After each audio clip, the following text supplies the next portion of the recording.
Hello, everyone, and welcome to the War Report. Now we have quite the show tonight.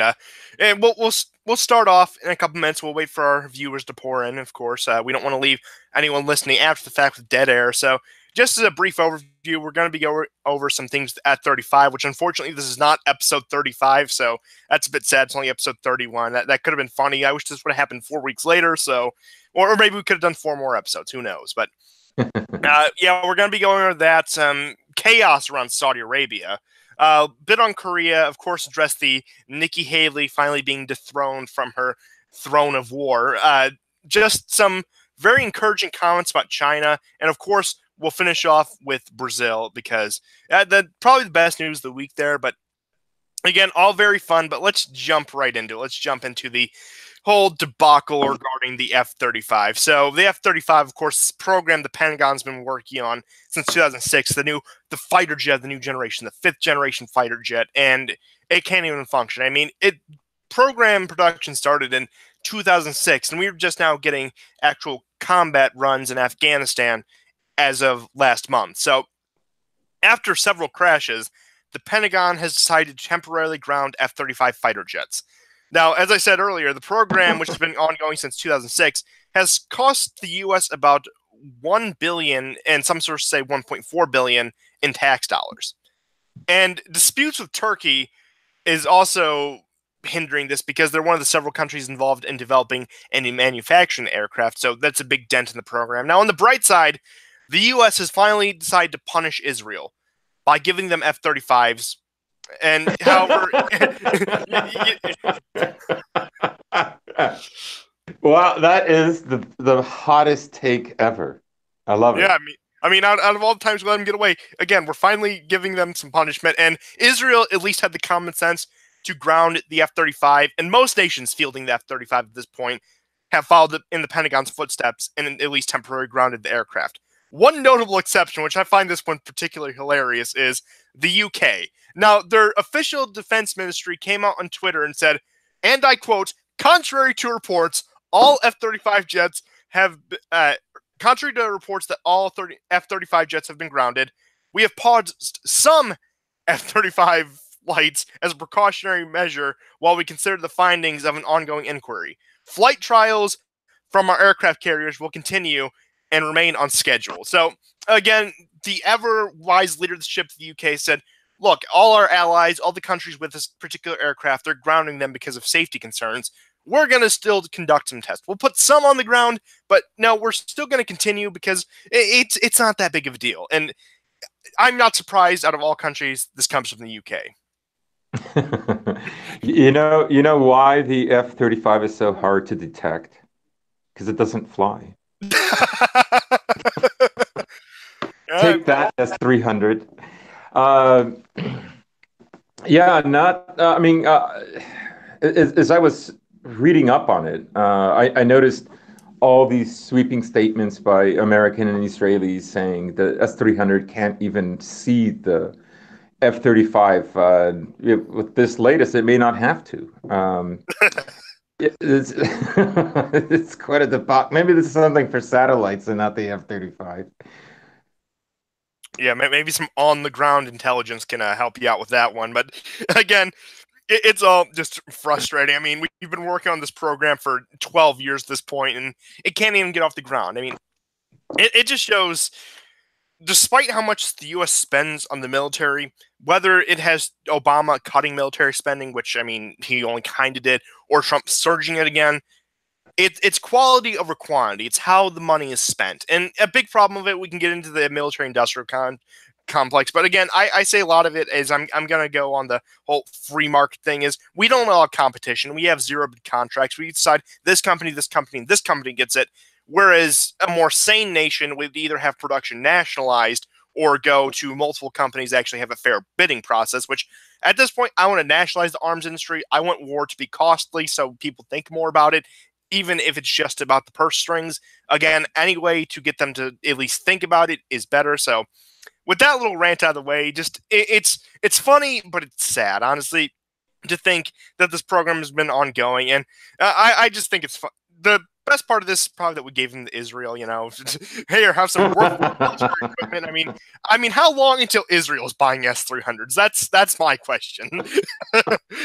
But I wanted to move on a bit to Saudi Arabia because they have shot in the forefront of the news, especially as of yesterday, which is why I'm glad I waited to make this. But I was also doing some research over the weekend. I was watching something from the Caspian Report.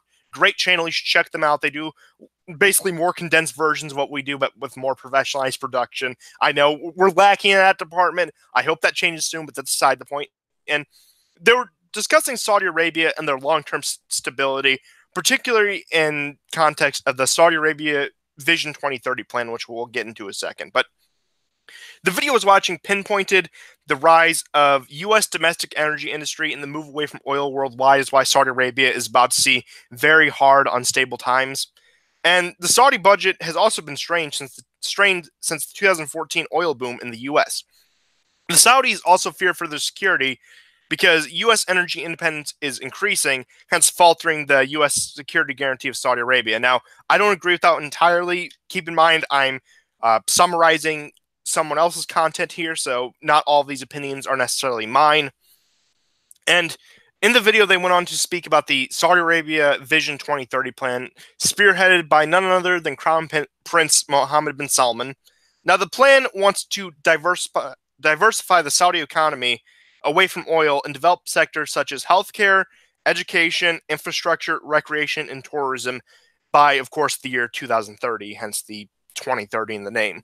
Now, this would require Saudi Arabia to move away from the generous welfare state and increase the size of their workforce. Needless to say, this would cause a great amount of social instability. And this social instability would only be compounded by the rising tensions between Sunni and Shia Muslims worldwide, especially considering the fact Saudi Arabia is 15% Shia, and their Shia population borders Yemen, in which there's a massive Sunni-Shia war going on in.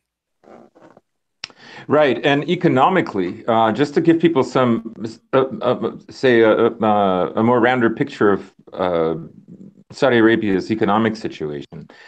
That is, in 2 years, there have been no increases. In fact, there have been cuts or wages have plateaued for workers in the government. Now, that may not seem shocking at first. However, 2/3 of Saudis work for the government.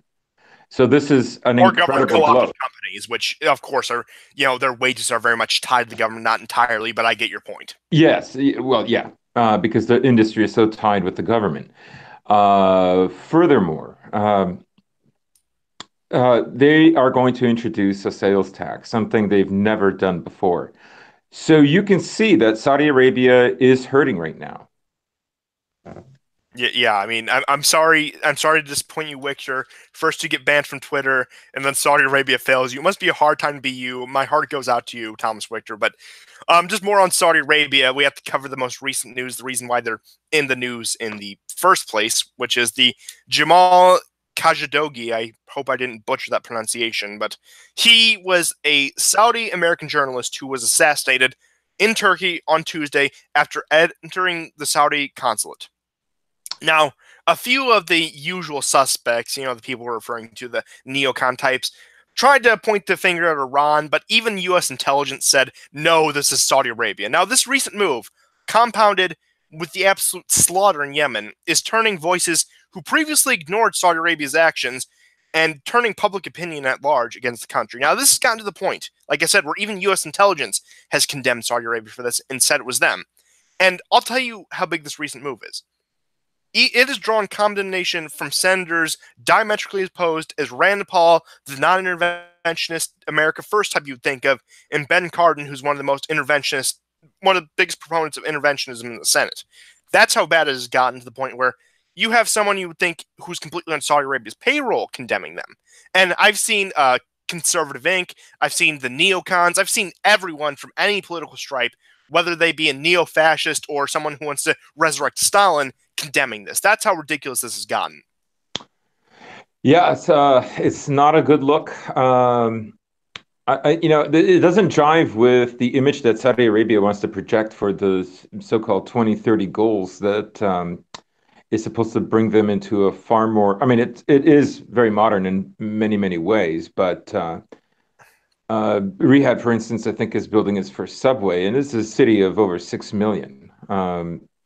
However, I mean, when on that stage, there's certain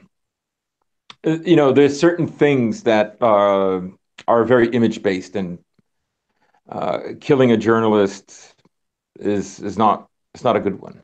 And waging a genocidal war, which most people up until Yes. recently ignored. But I just want to expand upon that just about Mohammed bin Salman. Now, we have to accept the fact, even though King Salman, I believe it's his uncle who's still alive, is officially in charge of the country, he's so senile, he's so old at this point, he's pretty much figurehead, leaving control of the country to Crown Prince Mohammed bin Salman. Now, you'll remember background actually this time last year is when he started to become prominent and even garnered a lot of praise from people like a lot of the conservative ink types, as I was saying, because he lifted the ban on women driving and he started to put on all these quote unquote socially liberal reforms, just very little things to appease the world at large and doing little things and arresting all the people in the royal family.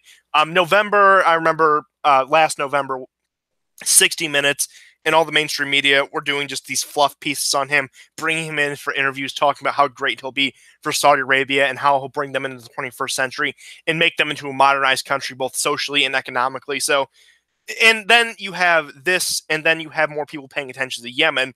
So that image within, I'd say, less than a year is quickly crumbling. And you almost have to laugh at it. A lot of these things are like that. You almost have to. Yeah, I know a lot of it's serious, as heavyweight, but sometimes the only reaction you can have is a chuckle at some of this because it's Hmm. just so ridiculous after a certain point. And I'm glad this is happening. I'm glad Saudi Arabia's image is faltering, and I'm glad the world is going to rely on them less, whether it be from fossil fuels from other countries or completely new energy industries we see popping up every day. So that's just my thoughts on Saudi Arabia. But again, as much as I don't like the journos, that I can't condone Saudi Arabia did here. But it's funny because even the blue checkmark journos, who you think would typically ignore this and focus on some irrelevant social issue,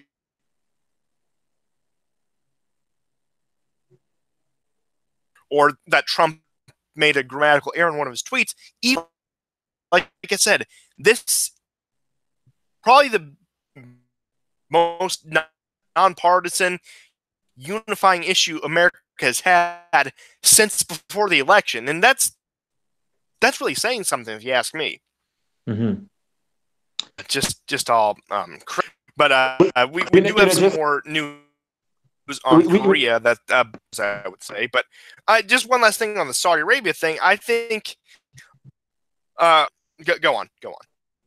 Yeah, I was just going to say we were picking up on this a few weeks ago about how coverage of of Saudi Arabia's war in Yemen was getting very negative publicity.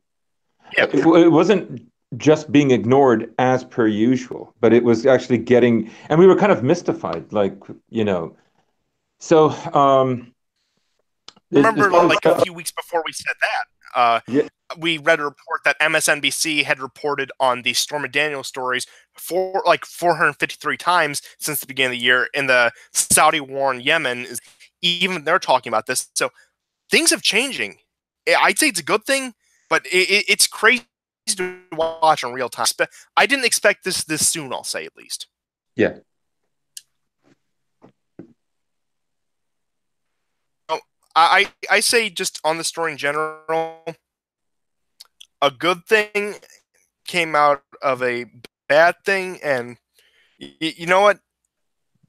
If he had to be martyred for his cause because citizen, he was very anti-government, hence the reason he was usually in a foreign country. As if you really cared about who he was, the proper way to honor his memory is to go against Saudi Arabia. And I would say the world, and I really can't complain. Yeah, it's in it Uh, reminds me of some of the there for relationships. a Yeah, second, go but ahead. I will move on to Korea. Hmm. No, go on. I want to hear what you got to say. No, I This. was just going to say in the way Some of that the relationships yeah, about you can see similar relationships where the journals, the Western journals, are completely aware of, say, American and British ties or American EU ties, and certain countries in the EU bucking the system, right? Um, and normally, avoiding choosing or even discussing the subject because it compromises the relationship. And for me, this is very significant because we've never seen this before, except of course when Trump was basically saying that Saudi Arabia was responsible for 9/11. But that was sort of forgotten and not brought up again.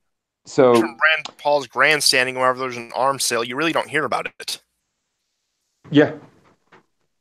And so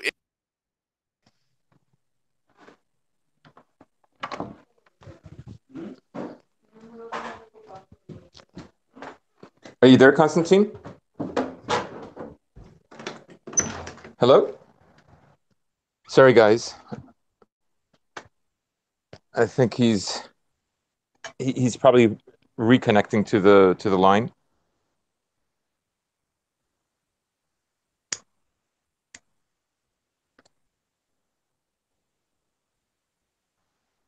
Still quite a bit of a show left to do. Still have to cover India and China. Still have hello. to. Yep, he's Okay. back. Sorry, I accidentally hit my mic. It got disconnected. You all standard fare for the war report, technical difficulties and all, but it wouldn't be the same without it. But I wanted to get into some news about the Koreas. Now, following a successful summit between the leaders of the two Koreas and the beginning of a construction of a peace village, progress continues on all sides, including the United States. Now, you have Secretary of State Mike Pompeo, who up until recently, probably at the direction of Trump, was very uncooperative on this issue until he came out last week and made his comments about how he's pleased to be part of this peace agreement. And he said international inspectors will be allowed into DPRK nuclear sites. And Kim Jong un reciprocated the sentiment by saying he's ready to allow international inspectors into the Punggye-ri, I hope I pronounced that right, nuclear site. Now, this move, I would say, is more significant than the symbolism that we've had before over the past few months. And maybe I'm being a bit optimistic here, but I expect a declaration of stockpiles soon. And at the end of the day, this is a Korean issue, as we've been saying, and we can't hover over every move of this. And I've been more or less pleased with the U.S. role in it, aside from a few comments from Mike Pompeo, which have ceased as of late, which I am happy about, as I said. But again, things are moving along swimmingly in Korea, and it's very funny to watch the detractors not even try to debunk this, but just ignore the story altogether. Because I actually made a video outside the podcast the day after one of the previous episodes of the War Report saying that Vox was saying, here's how peace in Korea is bad for Trump. And you'll see these pieces from the mainstream media every once in a while, and they'll just do this standard fare where they'll try to do all these things, and it's all very funny if you ask. Yeah, it's gaslighting. Why soothing tensions between the Koreas is bad for Trump's reelection? It's just nonsense. It'll be a feather in his cap.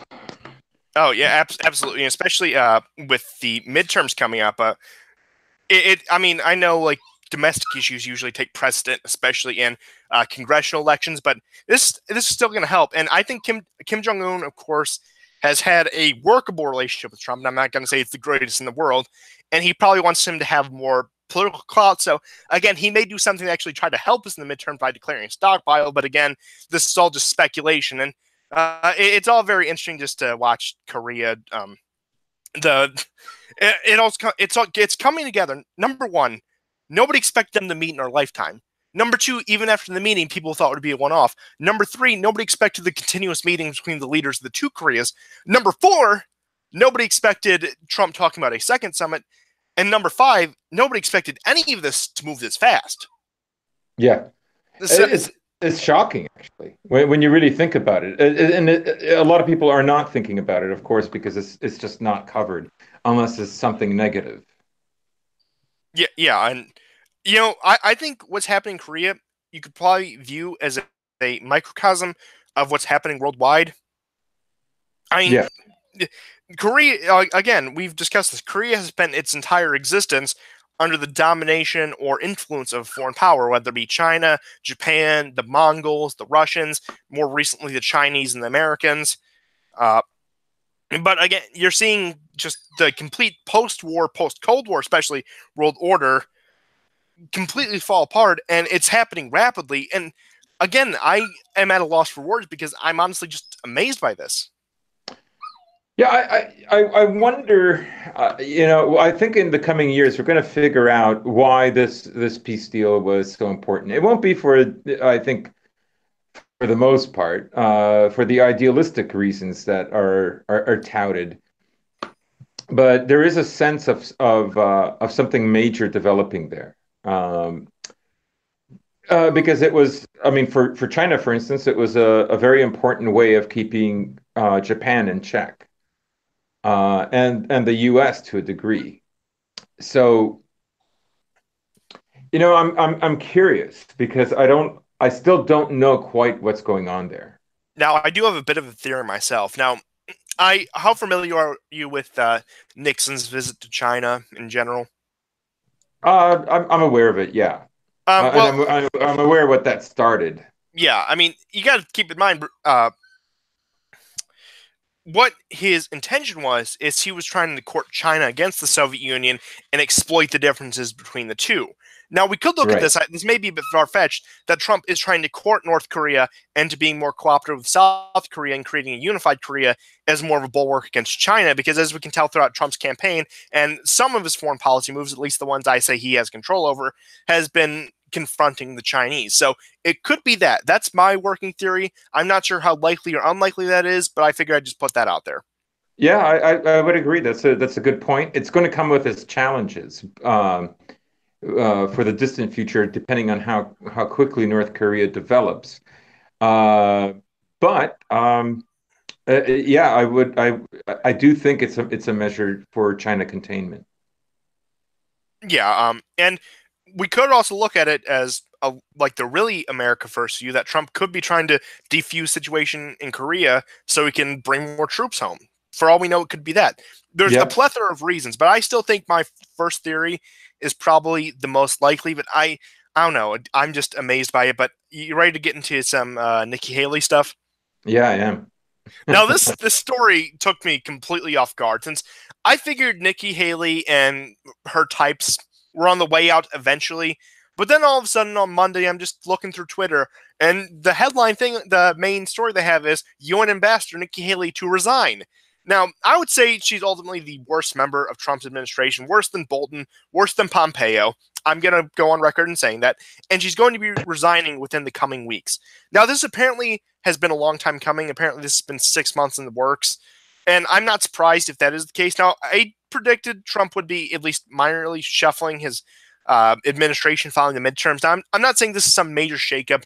We haven't defeated the neoconservative beast as much as you may want it to be that, but I think it's a marginal improvement. Now, this may be a sign of what's to come. We may see more shakeup. Like you could just like see a graduation of slightly less neocons over the years. Maybe that's what's happening. I'm not entirely sure. I'm not on the inside of this, but the real question is this an actual resignation or a forced resignation?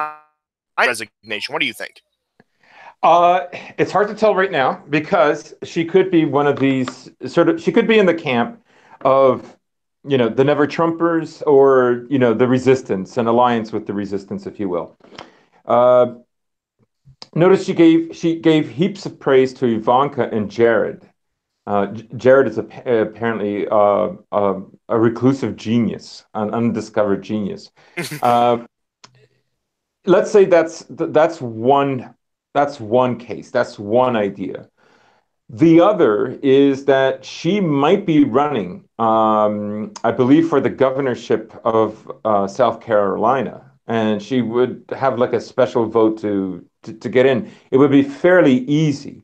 That would open up the space for Israel's second ambassador to the UN. No kidding. For America's new ambassador to the UN.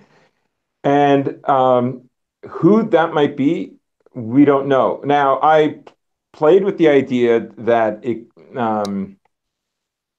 could be, Lindsey Graham, but he did mention that, he belongs in the Senate. That's what he has to do. Yeah, when people are badgering him out, like, "Oh, are we going to see AG Lindsey Graham?" He said, "No, I'd rather stay in the Senate." So Yeah, I doubt even if he was offered that he would accept. right. but it was an idea that, like, I think the possibility of you know maybe somebody in the Trump camp that we are not crazy about, possibly could be Ivanka. I don't know. I know it seems far-fetched, but I see them like either she's been ousted. She could have been the writer for that New York Times hit piece. It's hard to tell. There was a very interesting exchange, by the way, with Kudlow, and she was I forget exactly the topic, but it was basically foreign affairs, foreign diplomacy, and she was at sharp odds with Trump, which happens often. And one of the members in Trump's cabinet said, "I don't think Mrs. Haley is really aware of Trump's stance." And then she came out and said, "Oh, of course I am. Of course I know." Extremely subversive and rude. So definitely a lot of bad blood, and definitely the possibility that she has been ousted. Someone has something on her. I don't see her wanting to leave this position because it is um, such a recognizable and in the forefront of a position. And she herself has said that she wanted to work in the UN because of her concern for Israel. So that is what she said. Yeah, I know. Yeah. It's disappointing. So what? I think we're going to find out maybe in a few months or a few weeks what this was really about, or there'll be enough clues that we'll probably be able to um, figure it out. Now, I want to expand on that. And Haley did spend most of her time at the UN contradicting what Trump would say the previous day. And Yeah. then she began to branch out and take jabs at him over domestic issues, notably the Kavanaugh debacle. She said, "Oh, I think we should withdraw Kavanaugh from the Supreme Court nomination." Which, again, you can have whatever opinion you want, but I don't really think it's the place the UN ambassador to speak on domestic politics like that. Maybe that's just me, but yeah. So my theory about Haley is she was a bone to the neocons. She was someone that Trump had to put there to appease somebody within some corridor of power. So, and then of course there's going to Could be be disagreements. BBs. Yes, but Rule it and out. yeah, just to go on, the short list of potential replacements isn't impressive, but I would say they're all improvement over Haley. Now, the main two I've seen are Richard Grenell, the current ambassador to Germany. He's probably the best of a bad bunch on that one, but he's again not too spectacular. And then the other big one I've seen is Dina Powell, who served as the assistant to the national security advisor up until recently. But then she retired, saying, "Oh, I want to spend more time with my family." It was one of those things. Now she's a globalist; she's along those same lines, but she's also not as aggressive as Haley. And my theory also goes back to this. Think about when McMaster was fired in favor of Bolton. McMaster was your typical neocon. He did whatever. But then you hire Bolton, you think he's going to be worse, but then Trump puts him on a leash and muzzles him. That's what I think is going to be the UN ambassador. I think we're going to get someone kind of like a Pompeo, where they have those views, but they have to restrain at least some of them to please Trump. Yeah, some of I mean, there's a tug of war, and Trump is he's holding his own. There's no victory, but he is holding his own. It's Syria is a great example of this, and his relationship with Russia, I think, was supposed to be horrid by now. And no matter how many times people in his cabinet contradict him, and of course, there's a sort of back and forth that he has to do. Uh, Nonetheless, I don't think they're on course, and maybe maybe this is an alternative plan because they're not on course. I could very well see that. It's been a struggle the whole time, and we've done like unprecedentedly well, if you ask me. I would have expected a lot worse by now. I can't necessarily say I was the most optimistic when Trump first got elected. I thought he was definitely better than what could have been, but I thought, oh yeah, it's going to delay the inevitable by a few years. But he's really pushed back. He's really fought back a lot more than I expected. But as for the future of Nikki Haley, which has been largely speculated now, her farewell, her meeting at the White House seemed very cordial on the surface, but then Trump always does that face thing. You could tell that what he was saying, he didn't mean a word of it. At least that was my Yeah. interpretation of it. And I have a feeling that the Republican establishment and the quote unquote resistance will be quick to turn Haley into their new hero and the spearhead of their movement and begin to use her as a wedge against Trump and possibly one of those like tell-all books. You may think Fire and Fury, or what's the newest one that came out about Oh, Fear by Woodward. yeah, I bet you they'll have some shadow writer cook something up, slap Nikki Haley's face and name on the cover, and have her do her tell-all book about this is what the Trump administration is really like on the inside, and then she'll try a 2020 primary run. I think that is very well within the realm of possibility, but again, only time will tell within these things. Maybe not the tell-all book, but I see her at least trying to challenge Trump, and boy, I hope she does. I hope she does, and I hope she gets crushed. Yeah, I mean, she's been referred to as the Golda Meir of American politics. I am just yeah, That's just the most that's just the cute. most cringy thing I've heard so far. Yes, and the Zionist tears flowed in on Monday, Yeah. which was beautiful to see. But again, like I said, it's not a major victory, but we're probably going to see a marginal improvement, and I'll take what I can get at this point. Yeah. Now we're going to get into some of the more beefier parts of the show. We're going to talk about the one, the only People's Republic of China. So last week, that is, Vice President Pence came out with a very aggressive 40-minute speech about China. In the speech, Pence accused the Chinese of abusing economic power, stealing American technology, bullying the very American companies that have helped them in their economic rise, intimidating their neighbors, militarizing the South China Sea, and persecuting religious minorities at home. He also, in a surprising move, accused China of attempting to meddle in the 2018 election and said, what Russia is doing pales in comparison to what the Chinese are doing. So that's a shocking statement from Pence, if you ask me, saying, "Oh yeah, Russian meddling is happening, but look, that's not the problem. Look what the Chinese are doing." I could see that coming from someone like Trump, someone from the more nationalistic side, but Mike Pence, and what's even more surprising, Pence, like I said, a swamp monster himself, is calling out China as a threat, something that is long, long overdue in Washington. Keep in mind, Pence has also been rather absent for Trump's time in office and his time of office, of course. And I have a feeling the speech may have been in part directed by Trump, as I feel about the comments by Pompeo. Now, this, again, was followed by a strained visit to Beijing by Pompeo on Monday. Now, what I think is happening, not necessarily that the establishment wants to address the Chinese threat because they're on bed with China, but I think it's gotten to the point where they just can't ignore it now. Because you have also FBI Director Christopher Wray. He came out a few months ago. He came out in July saying we need to focus on China. They're becoming a threat. And he comes out and says yesterday that China is a bigger threat than Russia, and followed up those comments by saying China is the primary threat to the United States security. Now, a new concern about China is also that they're implanting spy chips into servers owned by Apple, Amazon, and other tech companies. Now, the free trade fundamentalists, which, again, I consider myself more on the free trade side. I definitely have my issues with it, but I'm talking about the fundamentalists here, the people who want free trade at all costs. Apparently have no issue outsourcing manufacturing of sensitive equipment to a hostile power. Imagine these people, since they're usually more on the conservative ink side, if we were outsourcing this to Russia or outsourcing this to Iran, they would rightly so say, what's going on? Why are we having these countries that we're not on good terms with manufacturing our technology? But we do it with China, that's a-okay. Right.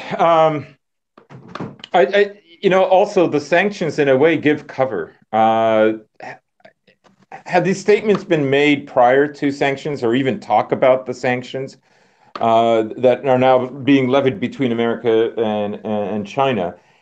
This would have been harder to convince. I also see it as, in a good way, opportunistic, in that prior to this, it was all Russia, Russia, Russia. However, the proof that there was Chinese meddling, even Chinese spying, even infiltration into the CIA is actually well documented. but no coverage, however. Now that there is an embargo and that there's a trade war going on, speaking about these has leverage, and it makes it first and foremost believable and worthy of listening to. Absolutely. And just to continue on Director Ray's comments, what he said in response to the concern that China was putting the spy chips on our technology is that be careful what you read, but he didn't completely dismiss it, which you think this would have happened under Comey even just a few years ago. He would have said, oh no, China, they're a concern, but we're not too concerned. But then you have Christopher Wray, he's not directly admitting to it, but he's saying, yeah, it might be happening, which means it probably is happening. Yeah.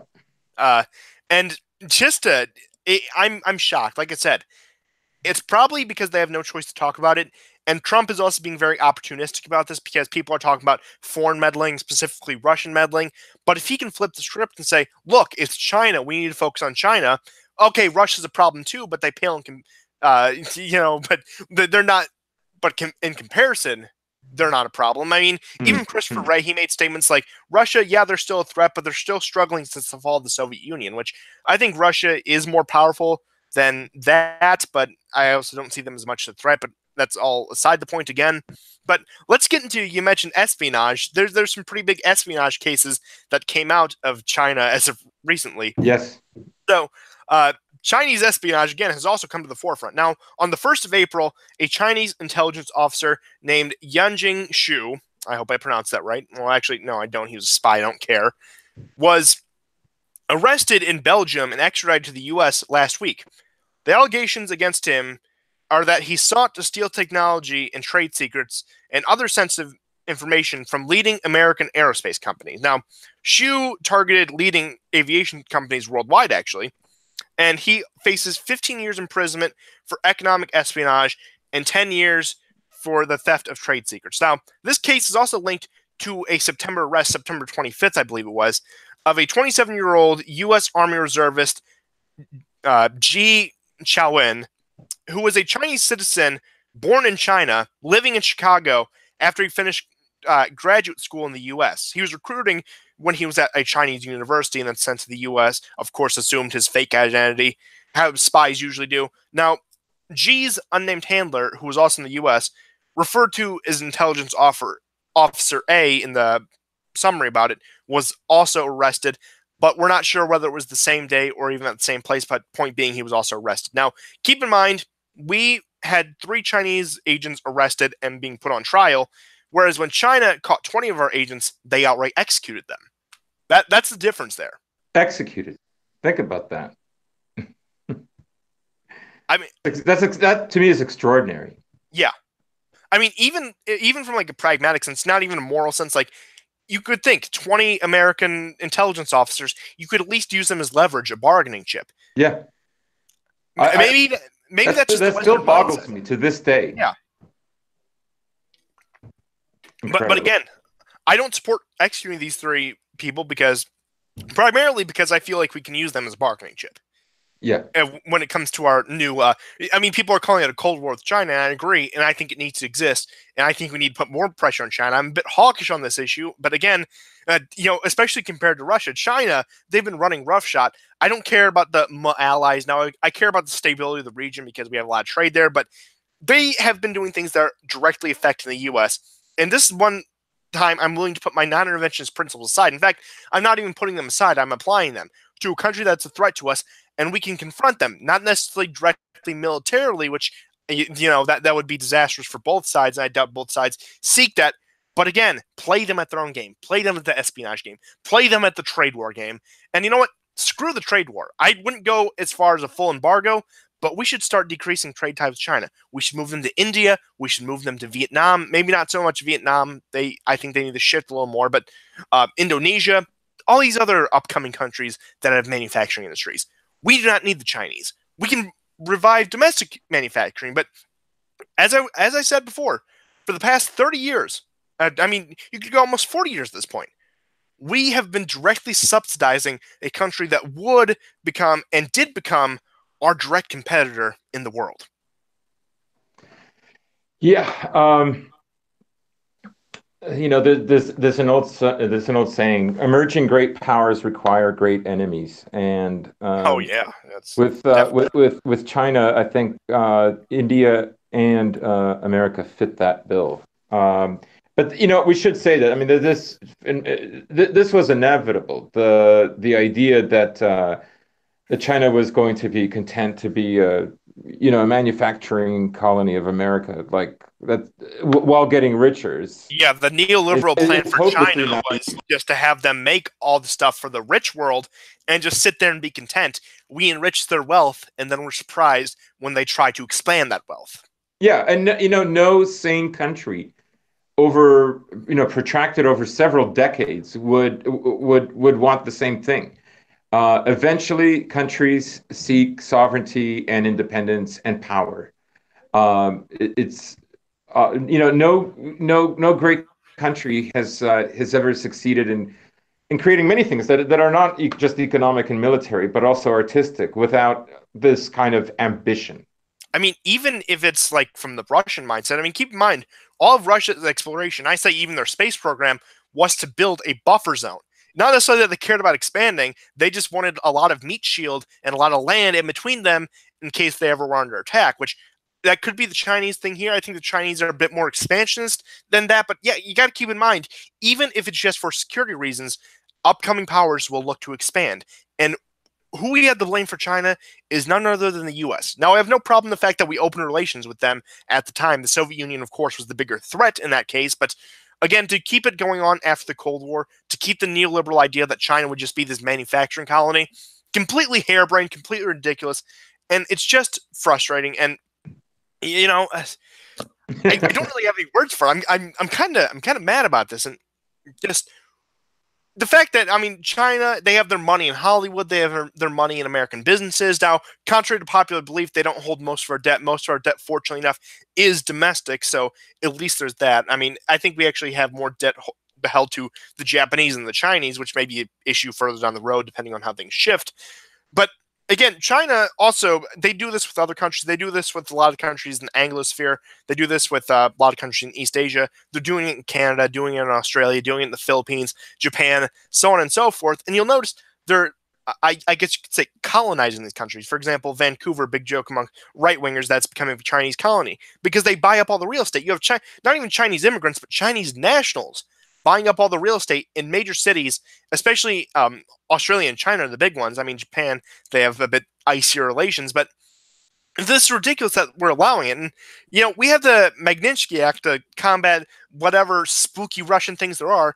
Why can't we simply pass a law saying for security reasons, Chinese nationals cannot buy American real estate or American companies or something along those lines? Why is that not a thing? Because there's so much Chinese money in Congress. And again, Dianne Feinstein, her driver is an agent for Chinese intelligence for 20 years. It's ridiculous how intertwined it is. It starts to make a lot of sense why we've waited so long to confront the Chinese when you look how much influence they have, especially in terms of money. Yeah, and there's two well, there's at least one example here of what happens when a nation becomes a power, an empire, sorry. And you know, you have, our elites at this point, the reason they're post-national is because when a country does become an empire, it's fundamental. It becomes, first of all, far more materialistic, and second of all, materialism sort of rules the day. So it's why is Google and Amazon so intent on changing the tradition of American free speech? Because they want a global audience, and the money means more than some kind of national identity, even if it's only a civic one. Yeah, I definitely agree. And, we can go back to the Russians again. The reason why their imperialism was not their undoing is because you got to look at the goals of their imperialism. It was for security, it was for a buffer zone. That's what the Russians have been going for this whole time. And you know what? Frankly, that's what the American founders had in mind, creating a fortress out of North America. And, I would say expand it to South America as well. And, of course, have some places in Asia to keep some eyes on China. But again, that's the extent of the quote unquote American empire that I want. Now, maybe we'll get that one day, maybe not. I'm not a fortune teller, but it's all so frustrating. So, unless you have any further thoughts on this, let's move on to a much brighter subject, the Brazil Sure. elections. Okay. Yeah. So, we talked about this. We did a bit of a preliminary talk about the Brazil elections last week, about how we predicted Bolsonaro would probably either win or make it to the second round, despite the slew of accusations. They're throwing everything at him. He's racist, sexist, homophobic, xenophobic. He's one of the deplorables, as Hillary Clinton would call him, to bring up old topics, speaking of which. But yeah, they threw everything they had at him, the far right, the neo-Nazi, of course, all of this. Now, on Sunday, as I was saying, so-called far-right candidate Jair, I believe that's how it's pronounced, Bolsonaro, secured 46% of the vote. Seeing as no candidate reached the 50%, there will be a runoff election on October 28th, similar to the French system, where the top two compete in another election to decide who wins the election. Now, Bolsonaro, I would say, is still the winner of the day overall. Fernando Haddad, who came in second place, trails behind Bolsonaro by 29 points in the polls, and 29 points in that election. Now, the election on the 28th will, of course, be a face-off between Bolsonaro and Haddad. Now, you got to keep in mind, Haddad is basically just the empty suit for Lula da Silva, who's still sitting in a prison cell. It was ruled ineligible to run, or else he would actually be running right now. So we got to keep in mind, it's a populist running against empty suit. Where have I heard that story before? Across the Western world for the past 3 years? No way.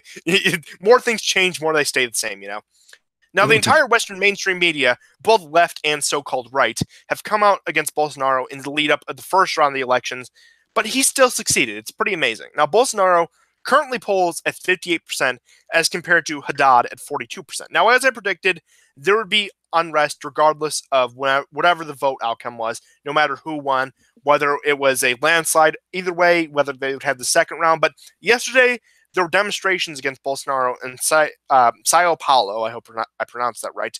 Now, the protesters only numbered in the hundreds, but they were chanting things like "not him" and "never again," referring to the military dictatorship Brazil had decades ago. Now, it's a small protest. Yeah, I say it's significant. It's a microcosm of what's to come and what public attitude is. And frankly, like I said, what happened after Trump's election, what happened after Brexit, what happened after some of these European elections, they're going to look like child's play compared to what's going to happen in Brazil, regardless of the outcome, if you ask me. I think Brazil is in for very hard times.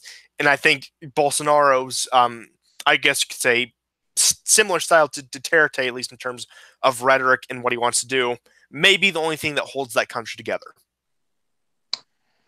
Yeah, he does remind me. Duterte is a very good comparison, and it's also one of the reasons why Western media is so dead set against him. They're very troubled by this, and of course, this is so that his victory does in no way encourage similar candidates, in Europe.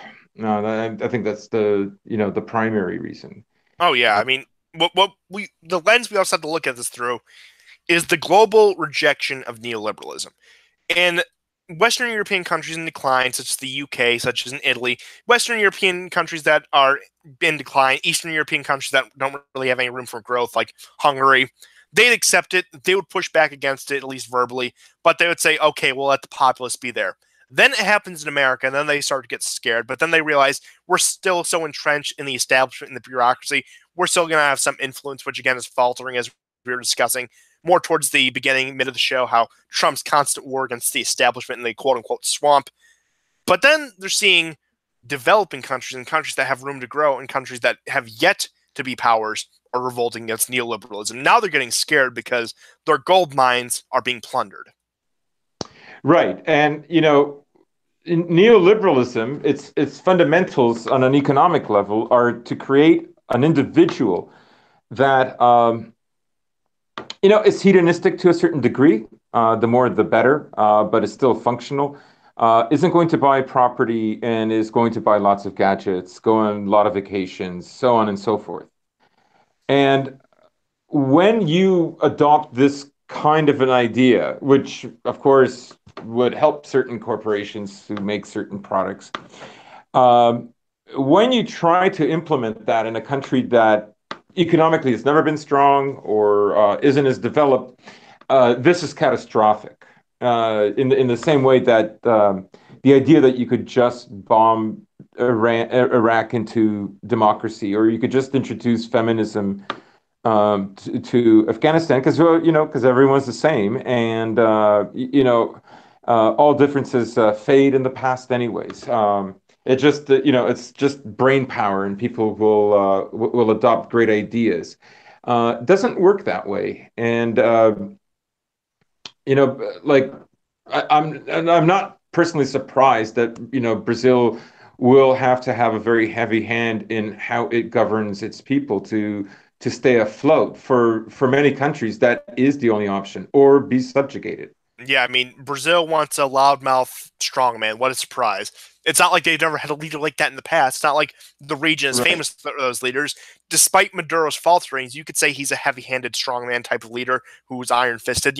His policies may be failing, but nonetheless, that's still the personality he gives off, and that's probably the reason he hasn't been invaded yet. Which, yeah, I would say that. And again, find me a Latin American leader that acts westernized. Maybe I can't think of the name off the top of my head, but whoever the president of Argentina is, I guess you could say that's one. But again, Argentina, they have like 40% inflation. They're on hard times.